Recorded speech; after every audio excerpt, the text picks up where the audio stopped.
Cerita tentang kelebihan Qul Huwallahu Ahad yang berlaku kepada seorang imam, iaitu Imam Masjid Quba. Masjid Quba ni masjid pertama lah dibina. Ketika Nabi SAW berhenti di Quba dalam peristiwa hijrah, berhenti Quba, Nabi bina masjid. Baik, bila kita pergi Masjid Nabawi, kita umrah, mutawif akan cakap, ambil wuduk daripada hotel. Sebab Nabi bersabda, man tawadda'a, siapa-siapa berwuduk di rumah dia, thumma ata Masjid Quba, kemudian dia pergi ke Masjid Quba, dia sembahyang 2 rakaat, maka baginya pahala umrah. Pahala umrah. Jadi cerita Masjid Quba imam zaman dulu ni, dia kata apa?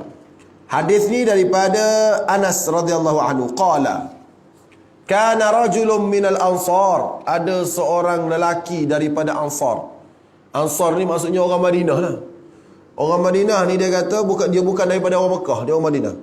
Ya ummuhum fi Masjid Quba, di Masjid Quba dia jadi tu imam. Fakana kullama iftataha suratan, imam di Masjid Quba dulu ni, bila mana dia sudah baca Fatihah, dia nak baca surah, yaqra'u biha, kullama iftataha suratan yaqra'u biha, bila dia nak mulakan baca surah dalam semayang fi salah, mimma yaqra'u bihi iftataha biqul huwallahu ahad, dia baca qul huwallahu dulu. Katalah dia nak baca wadduha, katalah dia Allahu akbar sampai ghairil maghdubi alaihim waladdallin amin, kemudian bismillahirrahmanirrahim qul huwallahu ahad. Lepas qul huwallahu ahad barulah bismillahirrahmanirrahim wadduha. Lagu tu dia buat lagu tu. Baik, hatta yafrugha minha thumma kana yaqra'u suratan ukhra ma'aha, dia baca qul Allah sampai selesai, kemudian baru dia baca surah lain. Wa kana yasna'u dhalika fi kulli rak'atin, dan dia buat gitu setiap rakaat dia sembahyang tu lah. Maknanya rakaat pertama, rakaat kedua, kalau dia sembahyang maghrib, rakaat pertama, rakaat kedua, dia akan buat gitu. So dah baca Fatihah, qul Allah, lepas qul Allah baru duha. Rakaat kedua pun sama, Fatihah, lepas tu qul Allah, lepas qul Allah baru alam nasyrah. Ini pesen dia. Baik, fakallamahu ashabuhu, maka sahabat-sahabat, kawan-kawan yang ada di Masjid Quba pergi cakap lah dengan dia, pergi tegur dia. Rupanya tegur Pak Imam ni zaman dulu laku dah. Faqalu, maka mereka berkata, innaka taftatihu bihadhihi surah, kamu ni lepas sembahyang Fatihah kau baca qul huwallahu ahad, thumma la tara annaha tujzi'uka, kemudian kamu rasa tak cukup dengan qul huwallahu ahad. Bila kamu rasa tak cukup qul huwallahu ahad, hatta taqra'a bil ukhra, kamu cari pula surah lain kamu baca. Komen ahli jemaah ni, fa imma an taqra'a biha, ni nak pesan ni, kalau boleh, kalau nak baca qul Allah, baca qul Allah je lah. Dia kata gitu. Makmum kata, wa imma an tada'aha wa taqra'a bi ukhra, ataupun kau tak usah baca tu qul Allah, baca surah lain. Faqala, imam ni pun jawab, ma ana bitarikiha, aku takkan tinggal buat macam tu. Maknanya aku akan baca qul Allah dulu baru aku baca surah lain. Dia kata, in ahbabtum an a'ummakum bidzalika fa'altu, kalau kau suka untuk aku jadi Pak Imam, gitulah pesen aku jadi imam, kalau kau suka. Wa in karihtum, kalau kamu tak suka, taraktukum, tak apa, aku tak jadi imam. Boleh tahan Pak Imam ni. Bila pesan suruh berhenti baca qul Allah, itu pesen aku sembahyang qul Allah dulu baru surah lain. Kalau rasa suka aku jadi imam, duduk belakang, aku akan macam gitu. Kalau kau rasa tak suka, tak apa, aku berhenti jadi imam. Wa kanu yarawna annahu min afdalihim, tapi orang Quba pula duk perhati, dia kata kalaulah di kalangan kita yang paling layak jadi imam orang ni, kami suka jadi makmum belakang dia, baca bagus, akhlak bagus, mana iyalah yang patut jadi imam. Lepas tu, wa karihu ayya ummahum ghairuh, Mereka pakat tak suka kalau orang lain jadi imam. Dia nak orang tu juga jadi imam. Jadi masalahnya orang tu jadi imam, dia baca qul huwallah dulu. Pening juga ni. Bila pening macam mana dia buat? Falamma atahumun nabiy sallallahu alaihi wasallam akhbaruhul khabar. Bila Nabi datang ke Masjid Quba, atahumun nabiyyu, bila Nabi datang ke Masjid Quba, akhbaruhu, mereka pun ceritalah al-khabar, khabar tersebut kepada Nabi SAW.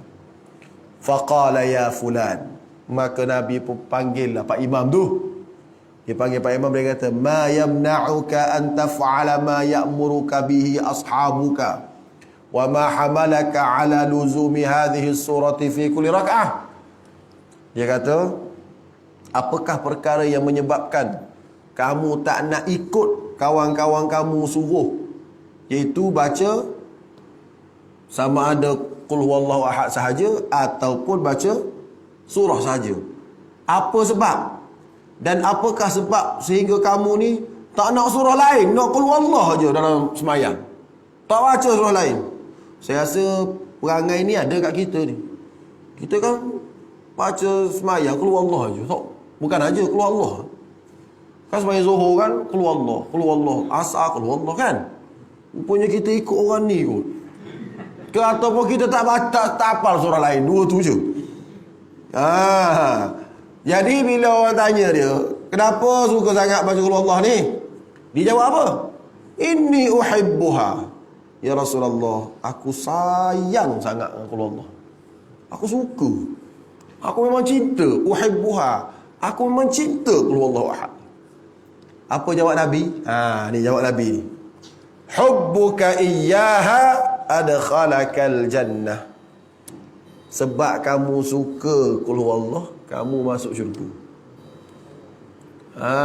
Kita duk biasa, alah qul huwallah. Jangan main. Sayang qul huwallah masuk syurga. Kita qul huwallah pun dok, apa pun dok, baca qul huwallah. Qul huwallah je. Imam tu aku pergi masjid tak ada surah lain, qul huwallah ya. Surah lain tak ada lagi kan. Baca wadduha, mula pelat dah. Kata kat orang, kawan tu baca qul huwallah, mulia dia. Allah Taala bagi kemuliaan. Allahu akbar. Hadis riwayat Al-Bukhari. Baik. Hadis riwayat At-Tirmizi pula.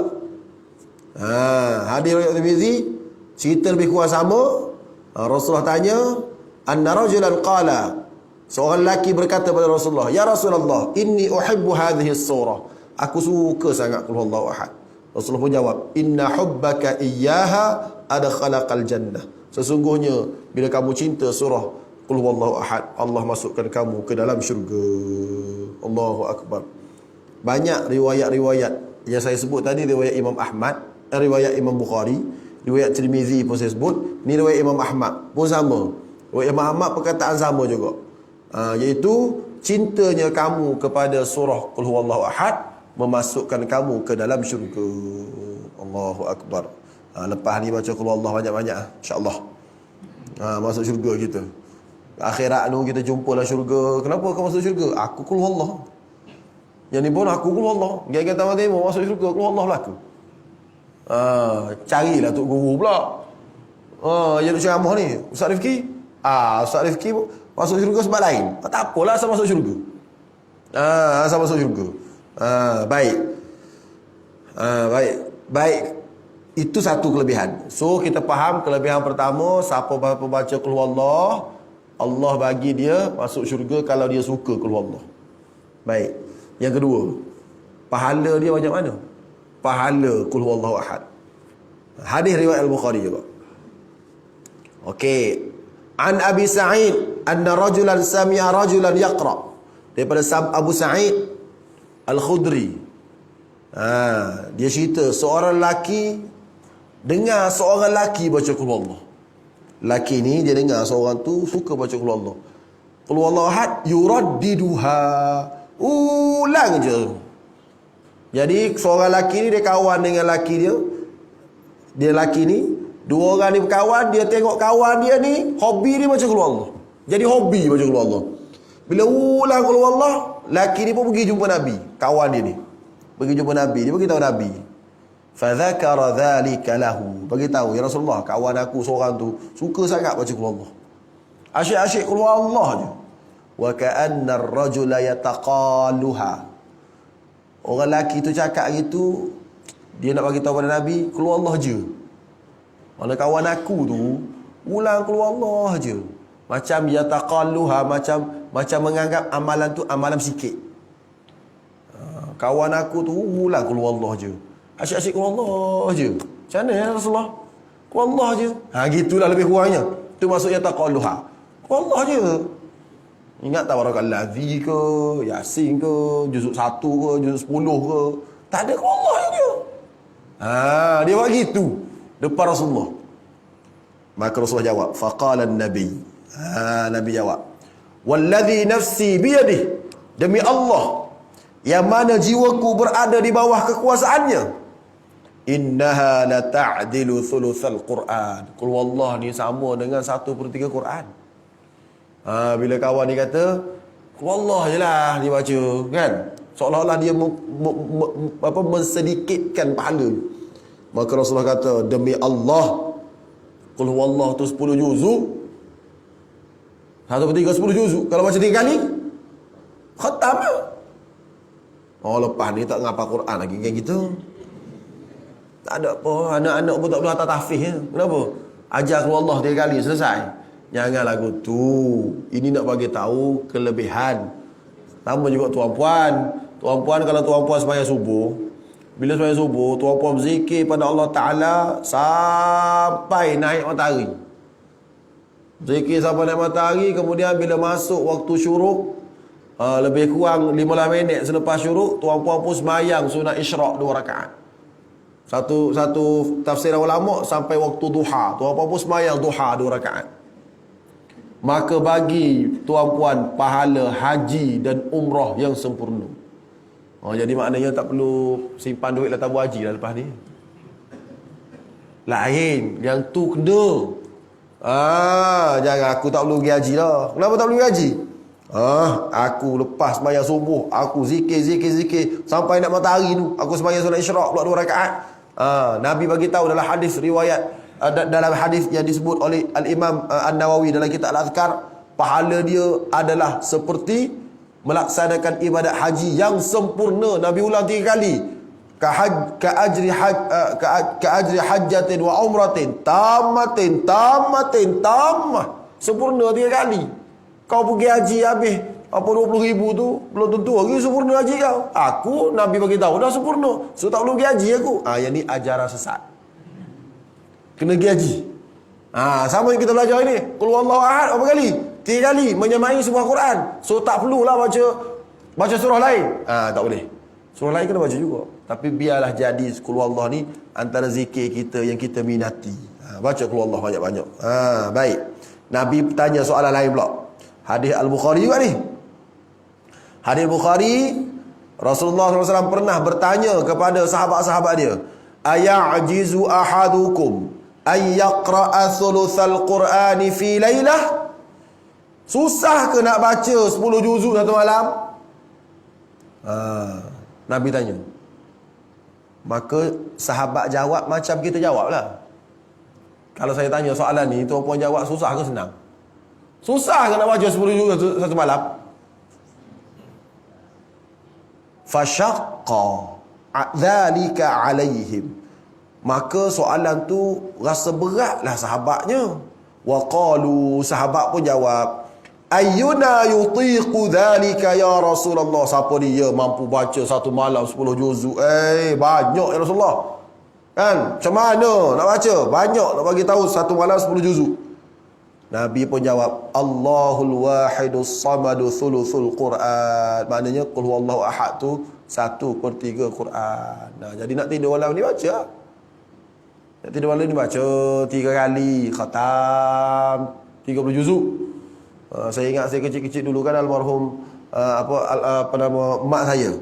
Mak saya pesan, nak tidur tu bacalah qul huwallahu 3 kali. Lepas tu doalah supaya Allah sampaikan pahala qul huwallahu tu kepada tu ayah. Waktu tu ayah saya ada lagi. Dia ajar saya baca gitu supaya hantar pahala kepada tu ayah. Tu ayah tu datuk saya lah. Tok ayah Cik Yeh dengan tok ayah Walong. Tok ayah Walong tu atuk belah bapak. Tok ayah Cik Yeh tu atuk belah mak. Dua orang tu sepupu. Atuk bapak saya dengan atuk belah mak saya sepupu. Dua orang tu sepupu. Jadi mak saya dengan ayah saya dua pupu. So saya dengan adik saya tiga pupu lah. Maknanya saya dengan adik saya tu adik-beradik dan juga tiga pupu lah. Faham tiga pupu? Tu nak bagi tahu orang dulu kan kahwin dekat-dekat. Tapi tak apalah. Jadi mak saya rasa cakap kalau tidur tu bacalah qul huwallahu 3 kali. Saya tak tahu kenapa mak suruh baca qul huwallahu. Saya tanya kenapa tu qul huwallahu, baca jelah. Hantar kepada ayah tu. Dia kata hantar kepada atuk ayah. Bila kita belajar, oh rupanya 3 kali qul huwallahu menyamai sebuah Quran. Kalau kita buat gitu tiap-tiap malam hantar pada mak kita, ayah kita, hantar pada mak kita, ayah kita, mak kita dapat pencen lah. Tiap-tiap malam kita nak tidur hantar pencen. Nak tidur hantar pencen. InsyaAllah bila kita buat gitu kepada mak ayah kita, nanti anak-anak kita pun buat gitu jugalah kat kita. InsyaAllah. Baik, habis. Itu hadis berkaitan dengan kelebihan Qul Huwallah dari aspek apa? Dari aspek 1/3 dan dari aspek Nabi sayang.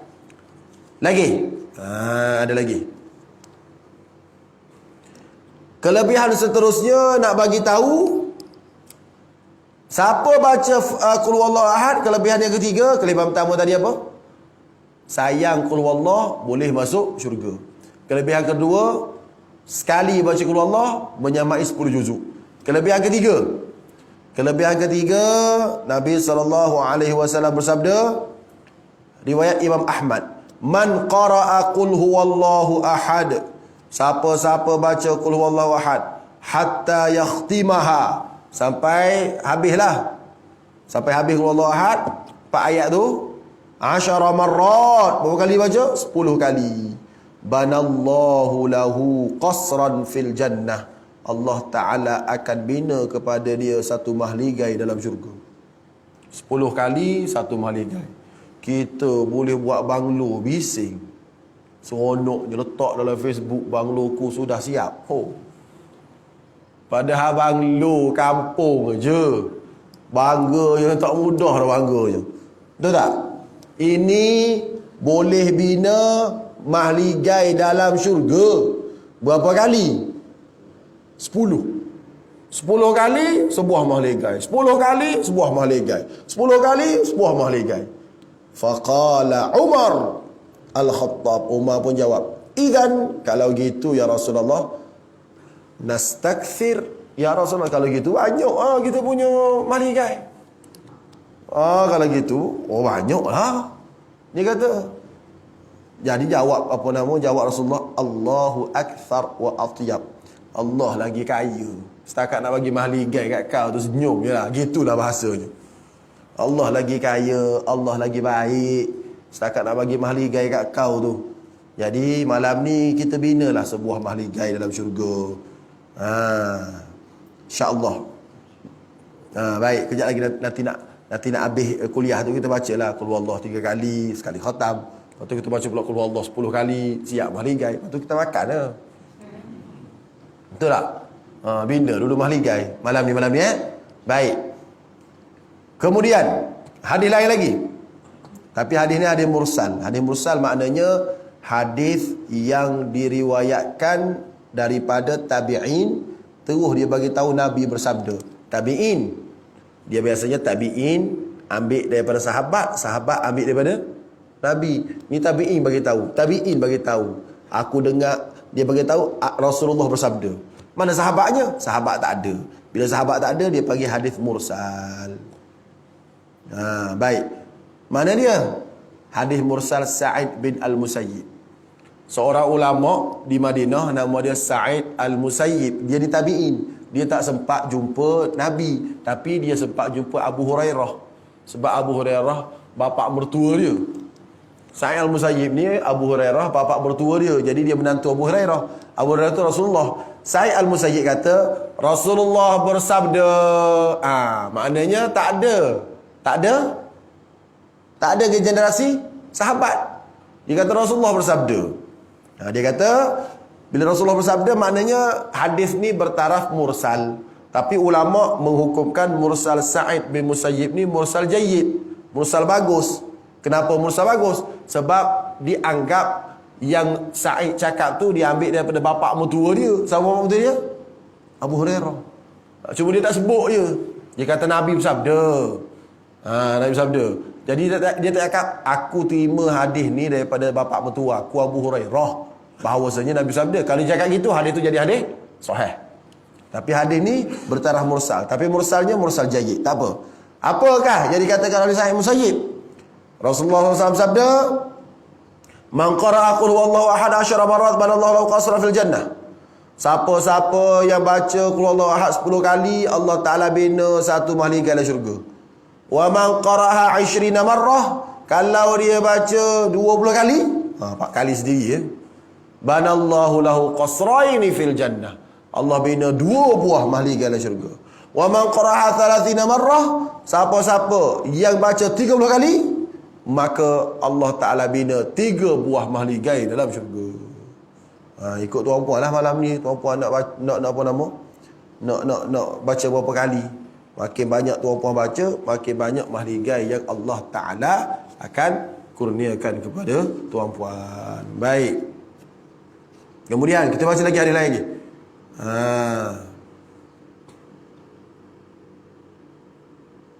Man arada an yanama ala firashihi. Hadis riwayat Tirmizi. Siapa-siapa yang nak tidur, fanama ala yaminihi, tidurlah belah kanan. Maknanya dia baring rusuk kanan. Rusuk kanan dia baring. Thumma qara'a qul huwallahu ahad 100 marrah. Ni tak boleh tidur. Kemudian dia bacalah qul huwallahu ahad 100 kali. Rasa tak habis ni, tidur dulu. Betul tak?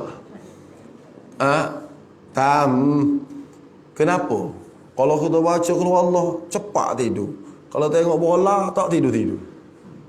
Sebab syaitan dia akan datang dan dia akan ulit. Tidur cepat-cepat. Supaya tak habis.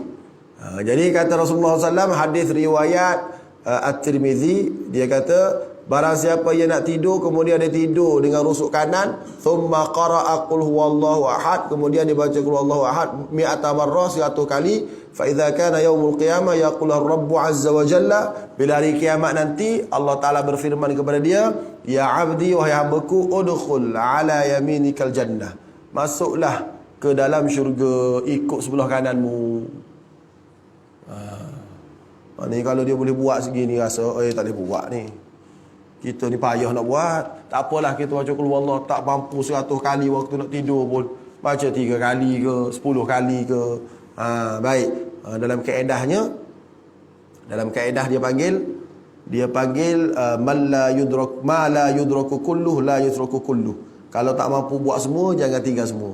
Jadi ni 100 kali ni banyak. Tak mampu buat 100, buatlah 10. Satu lagi, ini dia panggil doa Ismullahil Azam. Ada bunyi Ismullahil Azam ni, doa dengan menggunakan nama Allah yang agung. Dia dalam apa rahsia Allah Taala ni, antara 3 benda rahsia Allah Taala ni yang menjadi penyebab makbul doa. Yang pertama Lailatul Qadar. Lailatul Qadar ni Allah rahsia, kita tak tahu bila. Tapi rahsia Allah pun dia baik. Dalam setahun tu ada 350 hari dah. Allah bagi tahu 30 hari je ada Lailatul Qadar, iaitu bulan Ramadan. Dalam 30 tu dia kecilkan lagi. 30 tinggal apa? 10. Dalam 10 tu dia kecilkan lagi. Tinggal 5, iaitu hari witir. Maknanya walaupun dia rahsia, tapi apa nama? Tapi kecil lah, 5 je tinggal. Yang kedua yang dirahsiakan juga waktu makbul doa hari Jumaat. Nabi bersabda, inna fi yaumil jumu'ati la sa'atan la yuwafiquha 'abdun muslimun yas'alullaha fiha khairan illa a'tahu Allahu iyyah. Atau kama qala, sesungguhnya pada hari Jumaat tu ada satu waktu, satu saat, yang mana kalau orang beriman, orang Islam doa pada saat itu, maka Allah Ta'ala akan makbulkan doa dia. Jadi Allah Ta'ala pun tak bagi tahu, Nabi pun tak bagi tahu. Nabi tak bagi tahu hari Jumaat tu pukul berapa.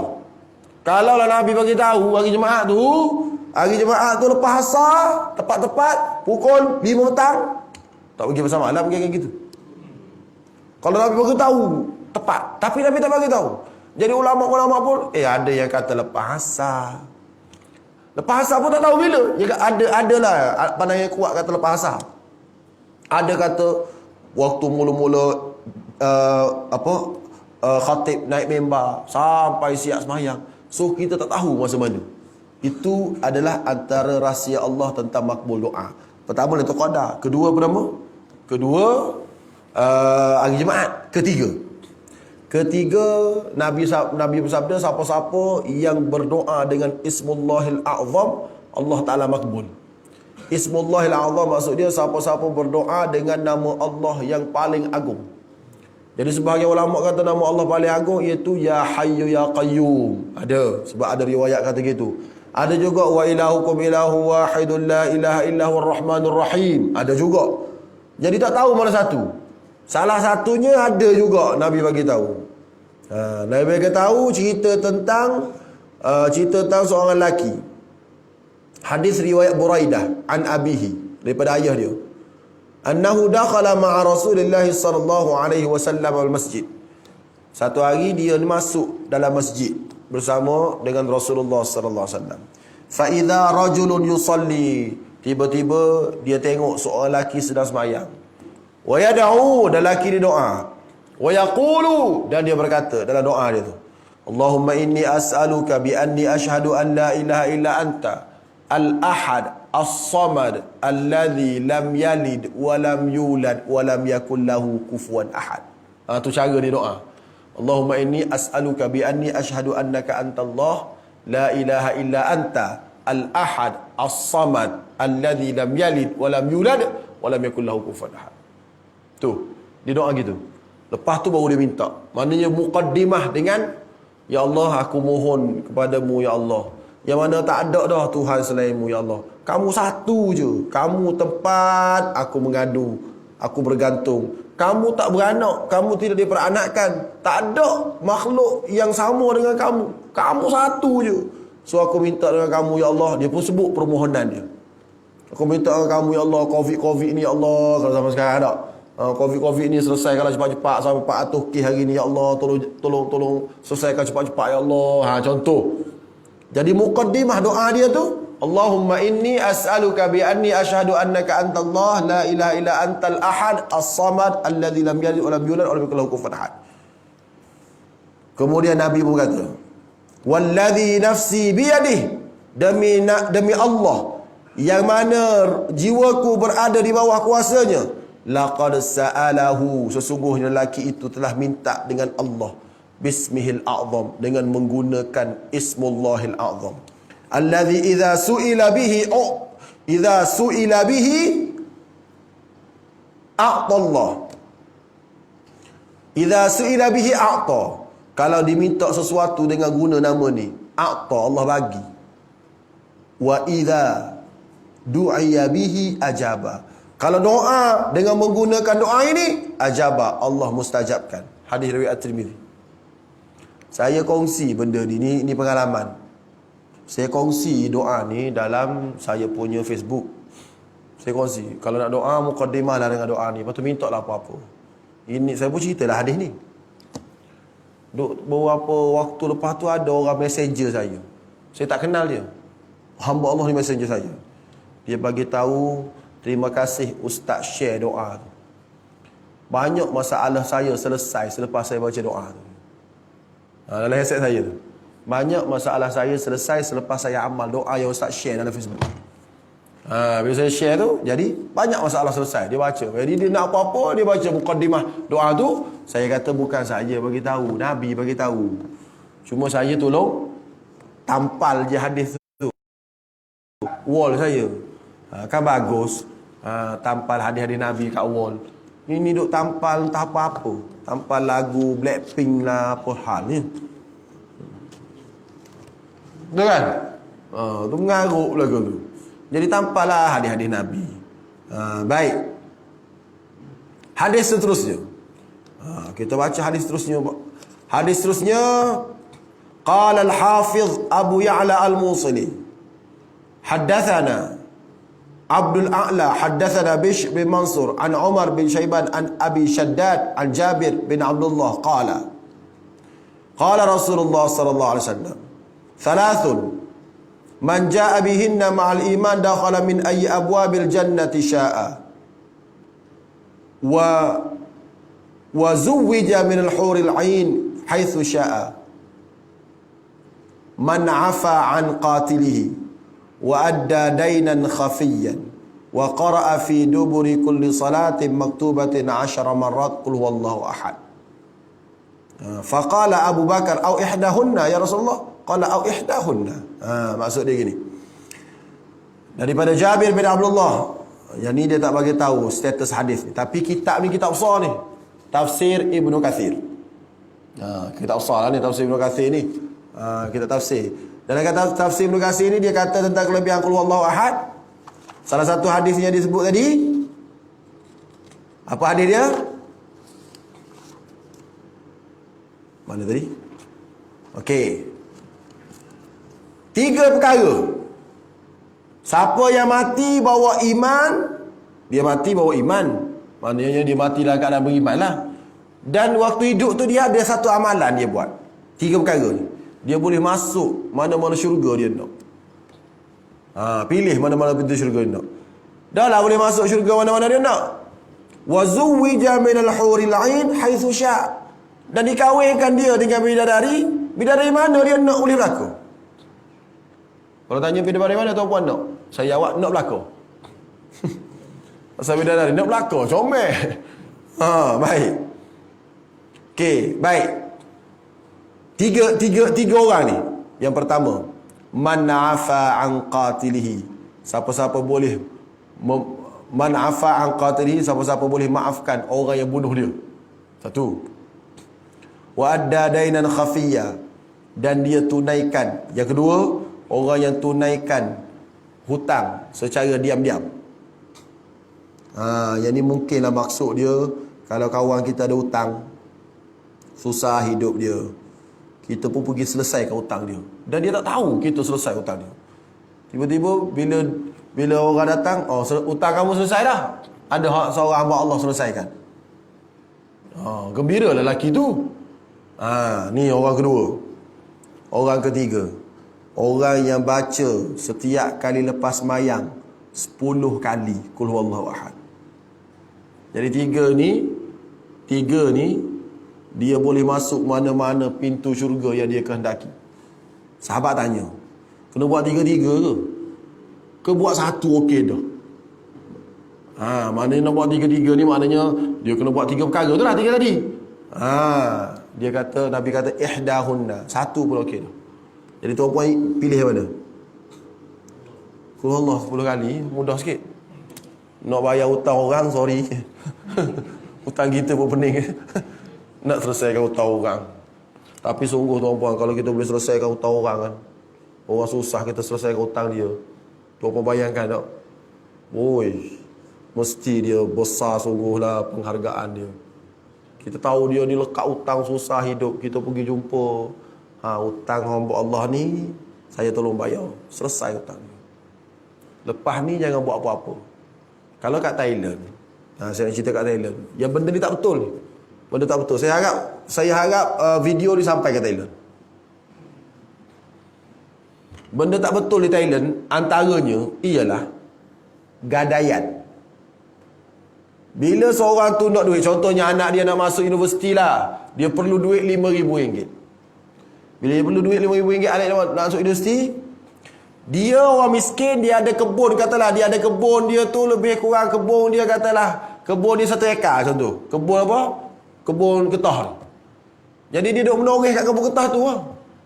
Menoreh kat kebun getah tu, bila anak nak masuk universiti ni, dia pergi jumpa orang kaya, pinjam RM5,000. Orang kaya kata, kena gadai benda lah. Kena gadai. Mana kena gadai kena gadai apa-apa kat dia. Takut tak percaya kamu ni akan tak bayar. Kata makcik yang susah ni, tak apalah, saya gadai lah kebun saya 1 ekar tu pada Tuan Haji.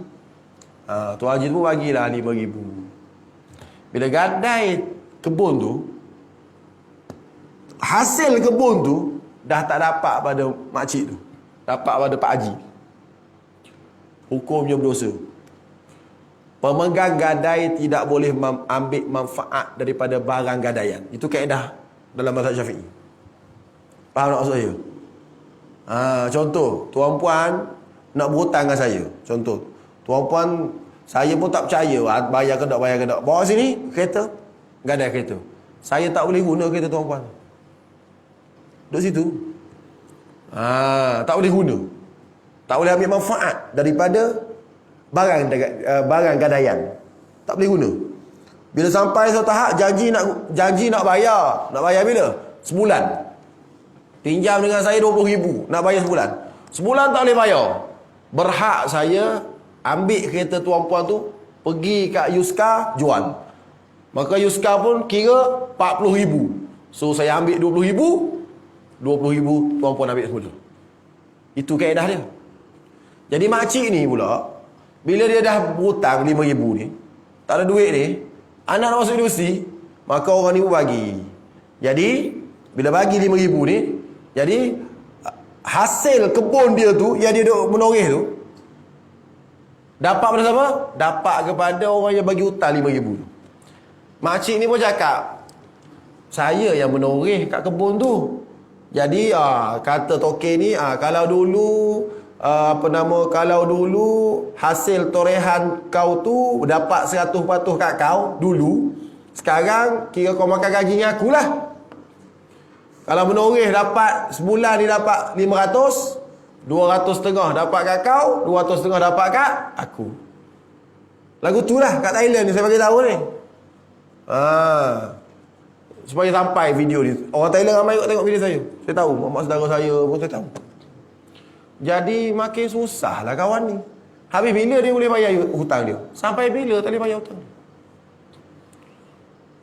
Kalaulah kita ni kesian kat makcik tu, kita ambil duit 5,000, kita pergi bayar kat makcik tu. Pergi bayar kat makcik tu. Bayar kat makcik tu. Bila bayar kat makcik tu, apa perasaan hati makcik tu? Mesti gembira tak? Gembira yang amat sangat. Padanlah kalau kita tu boleh masuk syurga, ikut mana-mana pintu, kita dah menggembirakan dia, selesai masalah dia. Betul tak? Tu saya kadang-kadang fikir macam mana nak buat. Adalah kan orang-orang yang macam tu lah. Tapi saya tengok orang yang orang yang pegang gadai ni, buat naya pada orang miskin ni, nampak tak berapa senang sangat hidup dia pun. Adalah Tuhan ambil kat situ, Tuhan ambil kat sini. Faham tak? Tuhan ambil kat situ, Tuhan ambil kat sini. Adalah tempat-tempat Tuhan ambil. Jadi benda ni tak boleh. Benda ni haram. Haram. Jadi kat Malaysia ni kalau nak gadai, gadai emas. Emas tak apa. Gadai emas pergi letak kat Ar-Rahnu. Dia tak gunalah. Dia guna, nak guna apa lagi? Emas kita duduk situ. Cuma kita kena bayar lah sikit. Bayar apa? Bayar upah dia jaga emas kita tu. Bayar insurans. Kalau emas tu hilang, dia hantar balik. So kalau kita pinjam, kita pergi letak emas. Katalah zaman sekarang kan ada emas yang tuan puan boleh beli 20 gram. Emas sekarang harga 277. Emas 999. 277 1 gram. Kawan saya beli 5 tahun lepas, dia beli yang emas tu, emas keping tu. Dia kata anda beli 2,000 ustaz ni dulu. Sekarang dah 6,000. Untung beli emas. Sebab tu lah orang perempuan kalau nampak suami dia banyak duit, ajak pergi beli emas. Kalau duk belanja kawan gitu tu, ajak beli emas. Dia tak marah. Mula-mula dia marah, asyik beli emas aja, asyik beli emas. Hari tuan-puan minta, hari makcik-makcik minta emas tu, suami kita marah. 5 tahun akan datang, sayang kat awak. Sebab dia tengok dah emas tadi, yang 2,000 dia beli, dah 5,000 dah 5 tahun akan datang. Itulah bang, dulu marah kat I. Tak percaya cuba buat. Sungguh saya bagi tahu ni. Untuk apa? Untuk masa depan. Baik. Jadi kat Malaysia ni dia ada gadaian kat mana? Kat Ar-Rahnu. Tak apalah. Sampai post pun ada Ar-Rahnu. Okey tu. Itu pahala besar almarhum Tun Guni Aziz. Siapa yang mula-mula buat ar-rahnu kat Malaysia ni? Tu ni Aziz je buat kat Kelantan. Tu ni Aziz buat kat Kelantan mula-mula. Sampai orang Kelantan nak meniaga rambutan. Ni Tok Muni Aziz cerita dalam ceramah dia. Nak meniaga rambutan, makcik tak ada duit ni. Dia pergi kat ar-rahnu, pagi dia pergi ar-rahnu, dia ambil gelang dia, dia letak. Ni. Gadai. Nak duit berapa makcik? Nak duit RM200. Ya, RM200. Nak pinjam RM200. Okey tak apa, dia pun bagi RM200. So gelang dia tu kat ar-rahnu lah. Dia pun pergi beli rambutan kat pasar. Pergi rambutan kat pasar RM200. Dia pun pergi jual. Dia buka lah mana-mana kedai tepi jalan. Petang tu habis rambutan dia. Dapatlah RM300. Dia pun pergi balik ke ar-rahnu, dia bayar balik RM200. Dia ambil balik gelang dia dapat RM1. Makcik kat Kelantan. Kan makcik kat Kelantan kan emas banyak. Puan-puan tahu kan dia emas banyak kan? Oh, kalau pergi kat pasar Siti Khadijah tu, sengaja nak beli apa? Sengaja. Ni. Betul tak? Alah, tak tahu pula dah. Saya tahu saya orang Kelantan. Tapi tak apa, dia ambil satu tu dia pergi jual. Bukan jual, dia gadai. Lepas tu dapat orang modal. Kemudian dapat untung. Bolehlah orang beli lauk gitu. Tu keuntungan beli emas. Jadi ceritanya bukan cerita emas hari ni. Nak cerita kalau orang nak gadai dan orang yang nak pegang gadai tu nak ambil manfaat daripada gadaian kita, hukum orang ambil manfaat tu berdosa. Lepas tu bila kita pergi tegur, bila kita pergi tanya, berdosa ni, tak apa dia kata, sebab dia dah bagi izin. Memanglah asalnya tak boleh, tapi dia bagi izin. Faham tak maksud saya? Maka dijawab, bagi izin benda haram, haram. Faham tak? Benda tu haram, tapi kau bagi izin, halal ke haram? Haram. Bagi contoh lah, mungkin kata kasar pula. Apa nama? Nak boncengkan anak, kan? Pergi minta dengan bapak. Ni nak bawa anak ni pergi makan ni free-free ni. Apa mana kosong-kosong program, tak ada program, nak bawa anak lah. Minta izin dengan bapak dulu lah. Nak boncengkan anak bapak ni. Belum kahwin lagi, baru tunang, nak boncengkan. Nak pergi pantai. Bapak pun kata, okey bapak. Bapak halalkan, bapak izinkan. Halal ke haram? Haram. Betul. Haram lah walaupun bapak halalkan. Sebab bapak izin benda haram. Lepas tu Ustaz Azhar kata, boleh kalau nak boncengkan anak. Boleh tak perempuan naik bonceng motor lelaki yang bukan mahram? Boleh tak? Ustaz Azhar kata boleh, dengan syarat bapak dia kat tengah. Kalau bapak dia kat tengah, boleh lah. Tu Ustaz Azhar tu punya jawapan. Bila orang tanya, boleh tak bonceng perempuan? Boleh, tak ada masalah. Dengan syarat bapak dia kat tengah. Habis mana sedap bapak dia kat tengah. Jadi nak cerita sini bahawasanya benda haram walaupun diizin tak boleh.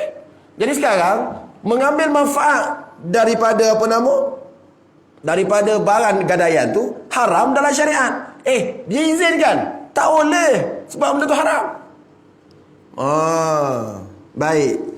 Tapi benda tu berlaku dalam masyarakat. Tegur pun susah. Tapi dah jadi macam tu. Macam panggil? Dah jadi viral dalam masyarakat. Dia buat lagu tu. Ingat almarhum ayah saya waktu hidup dulu, orang bagilah kat dia datang minta tolong nak berhutang. Dia nak gadai. Tak apalah kalau nak tolong bagi hutang, saya bagilah getah saya tu untuk gadai pada awak. Ayah saya kata Thailand. Tak nak ayah saya kata. Tak nak ambil manfaat daripada barang gadaian haram. Dia tak nak. Tapi bila beritahu pada ustaz-ustaz kawasan mereka, tu jawapan dia, boleh sebab dah bagi izin. Tu masalah. Baik. Jadi kalau kita nak supaya kita dapat masuk syurga mudah, tengok orang susah-susah tu, kita selesaikan hutang dia. Masalahnya hutang kita banyak juga. Nak selesaikan hutang kita pun pening dah. Hutang rumah, hutang kereta. Baik. Cuma kita bersyukur kat Malaysia ni, hutang rumah ke, hutang kereta ke, kalau kita mati selesai. Tu je boleh. Selesai. Syaratnya kena bayar takaful. Macam kereta saya tu, kalau saya mati tu selesai. Tak perlu bayar dah. Sebab saya ambil takaful. Maknanya tuan-puan kalau beli kereta tak nak menyusahkan siapa. Orang kalau tuan-puan mati, bayar takaful. Bayar takaful dengan makna, kalau mati, takaful tu akan bayar hutang kita. So, kalau kita mati, selesai. Selesai dah. Jadi, tu kelebihan. Saya dah cerita ke satu kes kat sini? Dah cerita. Macam mana rezeki seorang pakcik tu, guna kereta CRV. CRV dia bayar takaful. Dia ni dah tua dah. Nak guna CRV. Bila minta dengan bank tak lulus. Sebab dah tua dah. Kemudian dia pun minta nama menantu dia. Nama menantu. So kereta tu kereta milik menantu dia. Tapi dia yang bayar bulan-bulan. Nama menantu dia. Dan dia ambil insurans menantu pula. Menantu pula ambil insurans. Dengan makna kalau menantu tu mati, maka tak perlu bayar dengan bank. Tapi tuan bayarnya siapa dia? Bapa mertua dia. Takdir Allah Ta'ala. Bapa mertua hidup oleh-oleh. Menantu mati. Menantu mati. Bila menantu mati, kereta tu sebab nama menantu, tak perlu bayar dah. Jadi siapa yang milik kereta tu sekarang? Bapa mertua. Saya kata berapa hutang ada lagi? Ada 80 lagi Ustaz. So sekarang tak bayar dah. Sebab menantu mati. Tu kat Malaysia ni walaupun hutang banyak, kita bersyukur banyak-banyak. Sebab ada kalau ada hutang apa-apa, pastikan bila kita mati tak menyusahkan orang. Pastikan jangan anak kita susah, isteri kita susah untuk bayar hutang kita. Baik. Kalau boleh buat juga takaful upah haji. Kan ada sekarang ada kan? Takaful upah haji. Mana kalau mati kita, takaful akan buat haji kat kita. Buat maknanya banyaklah kita boleh manfaat. Okey, hadis terakhir berkaitan dengan kelebihan. Kelebihan apa? Kelebihan baca surah Qul Huwallahu Ahad. Hadis terakhir. Fil iktsari min qiraatiha fi sa'il al-ahwal. Qala Hafiz Abu Ya'la, hadatsana Muhammad bin Ismail bin Ishaq, hadatsana Yazid bin Harun 'an al-Ala bin Muhammad al-Thaqafi qala sami'tu Anas bin Malik yaqulu. Anas bin Malik pernah berkata, kunna ma'a Rasulillah sallallahu alaihi wasallam. Kami dulu pernah bersama Rasulullah sallallahu alaihi wasallam di Tabuk. Kami dengan Rasulullah duduk di Tabuk. Bukan duduk di Madinah waktu tu. Ceritanya duduk di Tabuk, mungkin dalam peperangan Tabuk kot. Fatala'at asy-syamsu bidiya'in wa syi'a'in wa nurin lam naraha tala'at fima madha bimithli. Kami kat Tabuk tu, kami tengok matahari naik pagi.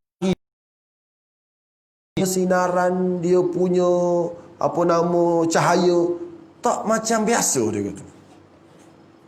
Pelik. Mungkin tak berapa nak cerah. Fa'ata Jibril ila Nabi sallallahu alaihi wasallam. Kemudian Jibril datang jumpa Nabi. Nabi duduk kat Tabuk tu. Faqala, maka kata Nabi sallallahu alaihi wasallam, ya Jibril, wahai Jibril, mali ara syamsa tala'at al-yawma bi dhiya'in wa syi'a'in wa nurin lam araha tala'at bimithlihi fi ma madha. Kenapa hari ni aku tengok matahari punya cerah tak berapa nak macam biasa dia? Kata Nabi kepada Jibril. Qala, Jibril berjawab, inna dhalika Muawiyah bin Muawiyah al-Laythi mata bil Madinati al-yawm. Ada seorang lelaki nama Muawiyah bin Muawiyah al-Laythi. Seorang lelaki nama Muawiyah. Muawiyah yang tuan-puan kenal tu Muawiyah bin Abi Sufyan, khalifah pertama Umayyah selepas berakhirnya Khalifah Ar-Rashidin 4 orang. Abu Bakar, Umar, Uthman, Ali, habis naik Muawiyah. Bukan Muawiyah tu, ni Muawiyah lain. Muawiyah tu nama Muawiyah bin Abi Sufyan. Yang ni nama Muawiyahnya Muawiyah bin Muawiyah Al-Laythi. Kata Jibril, sesungguhnya Muawiyah bin Muawiyah Al-Laythi telah meninggal hari ni di Madinah. Jadi bila dia meninggal Madinah, faba'athallahu ilaihi 70,000 malakin yusallina alaihi. maka Allah Ta'ala hantar 70,000 malaikat semayang pada dia. Allahu Akbar. Rasulullah pun terkejut lah. 70,000 malaikat datang semayang pada Muawiyah bin Muawiyah Al-Laythi. Wa fi ma dhalik? Rasulullah pun tanya, apa sebab dapat kelebihan gitu? Apa sebab dapat kelebihan gitu? Qala, Jibril pun jawab, kana yukthiru qira'ata qul huwallahu ahad fil laili wa fil nahari wa fi mamshahu wa qiyamihi wa qu'udihi. Maksud dia, sebab Muawiyah Al-Laythi ni dia banyak baca qul huwallahu ahad. Dia baca qul huwallahu ahad malam pun dia baca, siang pun dia baca, waktu jalan pun dia baca, waktu diri pun dia baca, waktu duduk pun dia baca. Dia memang kaki baca qul huwallahu ahad. Kalau budak sekarang ni bukan kaki qul huwallahu ahad. Kaki bola sekali lagi. Kaki big stage pula. Kaki clubbing lagi. Jadi ni tak, dia memang baca qul huwallahu ahad. Maka kelebihan dia adalah 70,000 malaikat datang sembahyang untuk dia. Allahu Akbar. Ini hadis ada dalam kitab Ibnu Katsir. Berapa hadis kita baca? Banyak hadis kita bacanya. Tapi kesimpulan yang kita baca ini, kelebihan pertama surah Fatihah, surah Qul Huwallahu Ahad, siapa-siapa sayang kepada Qul Huwallahu, rajin baca dia, Allah masukkan dia dalam syurga. Tu hadis pertama. Hadis kedua, kelebihan siapa-siapa baca Qul Huwallahu sekali, Allah bagi pada dia 1/3 Quran. Kelebihan yang ketiga kita dengar hari ni, siapa baca 10 kali, Allah bina pada dia mahligai dalam syurga. Kemudian baca 20 kali, 2 mahligai. Baca 30 kali, 3 mahligai. Itu 3. Yang keempat, siapa nak tidur baca 100 kali. Rasa tak ada harapan ni. Nak tidur baca 100 kali, maka dia akan masuk dalam syurga ikut belah kanan dia. Kemudian siapa yang amal Qul Huwallahu Ahad setiap kali lepas mayang 10 kali, dia boleh masuk mana-mana pintu syurga dia kehendaki, dan dia boleh kahwin mana-mana bidadari dia kehendaki. Apa dia? Dia baca 10 kali setiap kali lepas semayang. Selain daripada orang baca Qul Huwallahu 10 kali setiap kali lepas semayang, orang yang kedua yang dapat kelebihan ni, orang yang tunaikan hutang orang. Okay. Dan yang terakhir sekali, sahabat dulu Allah bagi kelebihan, bila dia mati, malaikat datang semayang kat dia sampai 70 kali, sampai tak berapa nak cerah. Sebab ramai sangat malaikat datang. Ni saya tak pasti tak berapa nak cerah ke atau cerah sangat. Mungkin sebab malaikat dicipta daripada cahaya, maka hari tu cerah sangat, tak macam biasa. Kenapa? Sebab malaikat 70,000 orang ada untuk semayang pada dia. Siapa nama dia orang tu? Muawiyah bin Muawiyah Al-Laythi. Apa kelebihan dia? Baca Qul Huwallahu Ahad. Bila? Malam, siang, jalan, duduk, diri, baca Qul Huwallahu Ahad saja. Jadi dapat kita faham kelebihan baca surah Qul Huwallahu Ahad ini. Maka moga-moga Allah Subhanahu wa taala bagi kepada kita kekuatan untuk kita rajin baca surah Qul Huwallahu Ahad, yang mana maknanya secara rekasnya, katakanlah dialah Allah yang Maha Esa, Allah tempat bergantung seluruh makhluk, tidak beranak dan tidak diperanakkan, dan tidak ada satu pun benda yang sebanding dengan Allah Subhanahu wa taala. Jadi kita tutup majlis kita pada malam ini dengan kita baca Fatihah Qul Huwallahu sebanyak berapa kali? 13 kali. 3 kali untuk kita dapat 10 juzuk. 10 juzuk apa? Sekali khatam. 10 kali pula untuk kita dapat mahligai dalam syurga. InsyaAllah kita bakal jumpa dalam syurga belaka, tak lama lagi. Amin ya rabbal alamin. Tengok mahligai Haji Mahmud paling banyak. Mahligai Haji Mahmud paling banyak. Tengok mahligai orang ni ada 5-6 buah, ada 7-8 buah. Tak apa dah lah. InsyaAllah kita baca sama-sama. Ila hadratin Nabi Mustafa Rasulullah sallallahu alaihi wasallam wa ila kafatil anbiya wal mursalin wa azwaji Rasulillah sallallahu alaihi wasallam ummatul mu'minin wa alihi wassahabati wal qarabati wat tabi'in wa tabi'it tabi'in lahum bi ihsan ila yaumiddin wa ila jami'il muslimin wa muslimat syai'ulillahi lahumul Fatihah. A'udzu billahi minasy syaithanir rajim. Bismillahirrahmanirrahim. Alhamdulillahi rabbil alamin arrahmanir rahim maliki yaumiddin. إياك نعبد وإياك نستعين اهدنا الصراط المستقيم صراط الذين أنعمت عليهم غير المغضوب عليهم ولا الضالين آمين بسم الله الرحمن الرحيم قل هو الله أحد الله الصمد لم يلد ولم يولد ولم يكن له كفوا أحد بسم الله الرحمن الرحيم قل هو الله أحد الله الصمد لم يلد ولم يولد ولم يكن له كفوا أحد بسم الله الرحمن الرحيم قل هو الله أحد الله الصمد لم يلد ولم يولد ولم يكن له كفوا أحد بسم الله الرحمن الرحيم قل هو الله أحد الله الصمد لم يلد ولم يولد ولم يكن له كفوا أحد بسم الله الرحمن الرحيم قل هو الله أحد الله الصمد لم يلد ولم يولد ولم يكن له كفوا أحد بسم الله الرحمن الرحيم قل هو الله أحد الله الصمد لم يلد ولم يولد ولم يكن له كفوا أحد بسم الله الرحمن الرحيم قل هو الله أحد الله الصمد لم يلد ولم يولد ولم يكن له كفوا أحد بسم الله الرحمن الرحيم قل هو الله أحد الله الصمد لم يلد ولم يولد ولم يكن له كفوا أحد بسم الله الرحمن الرحيم قل هو الله أحد الله الصمد لم يلد ولم يولد ولم يكن له كفوا أحد بسم الله الرحمن الرحيم قل هو الله أحد الله الصمد لم يلد ولم يولد ولم يكن له كفوا أحد بسم الله الرحمن الرحيم قل هو الله أحد الله الصمد لم يلد ولم يولد ولم يكن له كفوا أحد بسم الله الرحمن الرحيم قل هو الله أحد الله الصمد لم يلد ولم يولد ولم يكن له كفوا أحد بسم الله الرحمن الرحيم قل هو الله أحد الله الصمد لم يلد ولم يولد ولم يكن له كفوا أحد لا إله إلا الله والله أكبر بسم الله الرحمن الرحيم قل أعوذ برب الفلق من شر ما خلق ومن شر غاسق إذا وقب ومن شر النفاثات في العقد ومن شر حاسد إذا حسد لا إله إلا الله والله أكبر بسم الله الرحمن الرحيم قل أعوذ برب الناس ملك الناس إله الناس من شر الوسواس الخناس الذي يوسوس في صدور الناس من الجنة والناس بسم الله الرحمن الرحيم الحمد لله رب العالمين والصلاة والسلام على أشرف المرسلين وعلى آله وصحبه أجمعين اللهم إنا